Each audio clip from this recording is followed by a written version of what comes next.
On est tout à la fois japonais et shintoïste. Mais si le japonais pratique les rites, la ferveur religieuse, la foi, ne font pas partie de son vécu religieux. La voie des dieux, le Shinto, trouve ses origines dans la préhistoire et ses racines dans une religion populaire animiste, le culte des kami. Mais que veut dire kami pour un japonais ?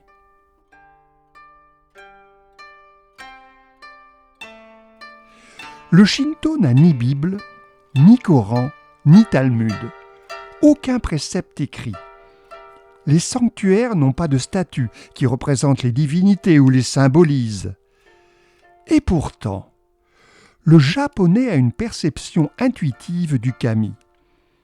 Face aux manifestations naturelles, sources, arbres, amour, colère, rayons de soleil, choses matérielles ou spirituelles, le japonais perçoit deux éléments. L'événement, l'objet lui-même, et la force qui fait que l'événement a lieu, que l'objet existe. Les kami sont autour de nous, en chaque chose, en chaque personne. Le sanctuaire, ou jinja, est propice à la perception du kami du lieu. Pour l'atteindre, vous devez instaurer en vous un état simple et pur. Le tori marque l'entrée du sanctuaire. Passé le tori, vous empruntez le chemin qui mène au shaden, centre du lieu. Une fontaine avec des louches se présente à vous. Vous vous y purifiez en lavant les mains et en rinçant la bouche. Devant le shaden, faites sonner la cloche à l'aide de la grande corde pour annoncer votre présence au kami. Jetez quelques pièces et tapez les mains 2 fois.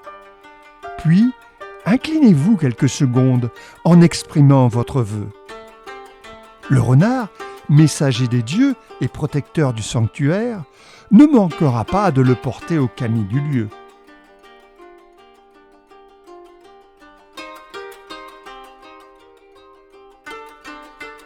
Vous pouvez aussi exprimer votre vœu sur des plaques de bois, les ema, que vous accrocherez dans l'enceinte du temple.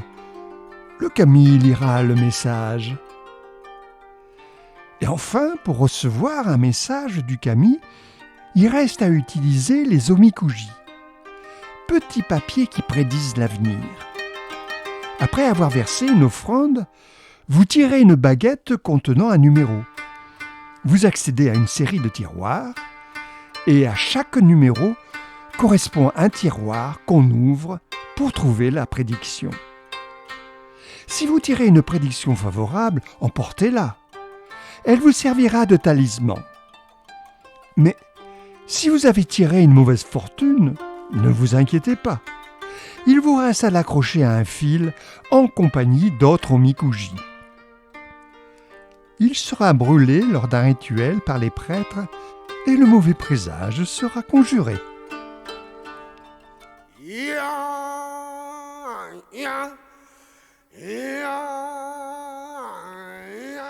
Et bien sûr, le shintoïsme a ses fêtes, les matsuri, occasion pour vénérer le kami de la communauté et resserrer les liens entre ses membres. Les mikoshi, des palanquins, sont portés dans les rues, parfois agités joyeusement pour amuser le kami et montrer la ferveur des fidèles, comme ici à Tokyo, dans le quartier d'Asakusa.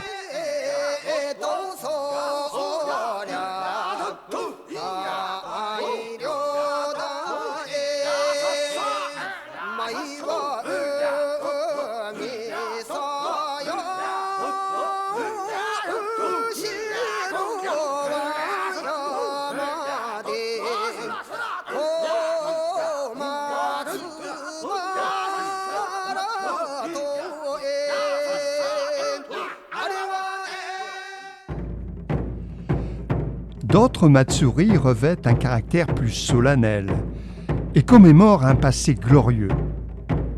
Ainsi, le shogun Tokugawa Ieyasu, mort en 1616, qui fut le grand unificateur du Japon et mit fin à la guerre des clans, est vénéré en tant que kami.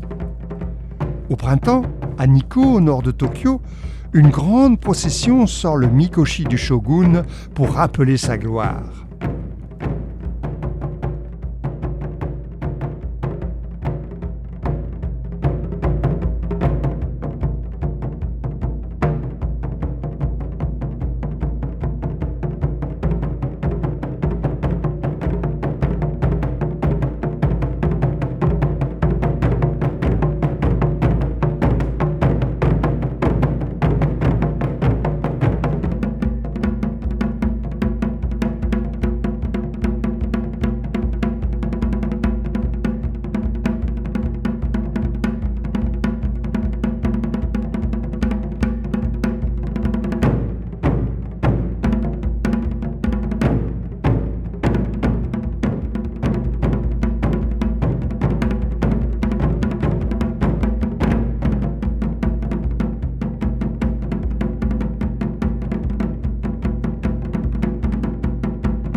Un jour, peut-être, loin du Japon, dans le silence d'une forêt profonde où un rayon de soleil perce les frondaisons, ou du haut d'une falaise, face à la mer infinie dans le soir finissant, vous percevrez le kami du lieu.